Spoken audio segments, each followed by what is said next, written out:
આ તો લોકશાહી છે, દરેકનો હક છે, દરેકને માગણી કરવાનો હક છે. ઘણા વર્ષોથી લાગી રહ્યું છે ક્યાંક ને ક્યાંક અવાજ ઉપાડનારને દબાવવાના પ્રયાસો થતા હોય. બનાસકાંઠામાં આ જોયું છે નજરે.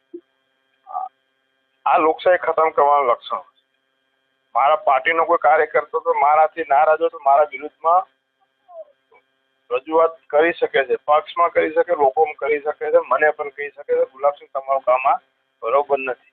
એવી રીતે જ્ઞાનીબેન નું હોય તો જ્ઞાનીબેનને પણ કહેવું જોઈએ કે બીજા ભાજપના કોઈ પણ નેતાનું કામ હોય તો એ પણ આજે કેવું પડે કે ભાઈ તમારા કામ બરોબર થતું નથી. ક્યાંક ને ક્યાંક લોકોમાં ભય છે કે અમને આમ કરી નાખશે, આ ખોટા કેસ કરી નાખશે, અમારા આ કામ બગાડશે. એવા જે લોકોમાં ભય પેસી ગયો છે ને ભય કાઢવા માટે કરીને અમે પ્રયત્ન કરીએ છીએ. આ બધો જે ભય છે એ ગુલાબસિંહજીમાં, ઠાકરસિંહભાઈમાં, ભરતસિંહમાં, જેમ કહ્યું કે આપણા જે તમામ સારથીઓ ઘણા બધા હતા જ્ઞાનીબેન માટે, આખી જનતા પણ સારથી હતી. ગિરિરાજસિંહ વાઘેલા, ખુદ જ્ઞાનીબેન, તમને ભય નથી લાગતો?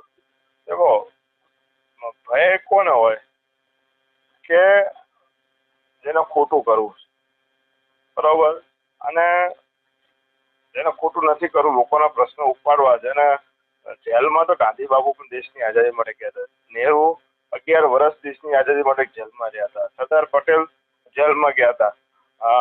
જો દેશની આઝાદી માટે એ લોકો લડ્યા હતા તો આપણે કોઈ ખોટું નથી કરવું, ખોટા કેસ કરશે તો લડી લઈશું. આમાં ઠાકરસિંહ ઉપર કેસ કર્યા, લડી લીધા અને પ્રત્યાઘાતો મળ્યા.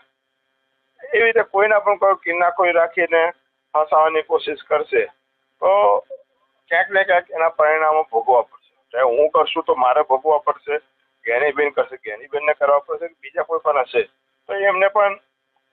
લોકશાહીની અંદર વિપક્ષ હોય, સત્તા પક્ષ હોય, એકબીજાની વાત જો સાચી રજૂઆત હોય તો સાંભળવાની તૈયારી રાખવી પડે. આ ગુજરાતના મુખ્યમંત્રી પાસે અમે આ વિસ્તારના ઘણા પ્રશ્નો એવા હતા કે ઉકળા એવા નતા, તો અમે જ્ઞાનીબેન ધારાસભ્ય હતા, રજૂઆતો કરીને ઉકેલ્યા. તો કેવા વિધાનસભામાં હરીશો તો બતાવવો પડે ને એકબીજાનો કે ભાઈ તમારે સત્તામાં છો, આ કામ કરી શકાય.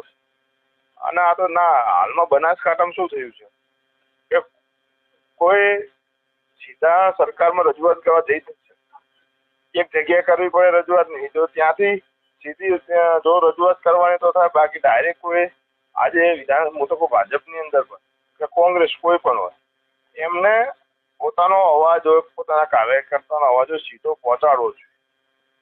બધા ચૂંટણીમાં દેખ્યું ભાજપના કાર્યકર્તાઓની વ્યથા કેવી કે આમાં શું પ્રચાર કરવો,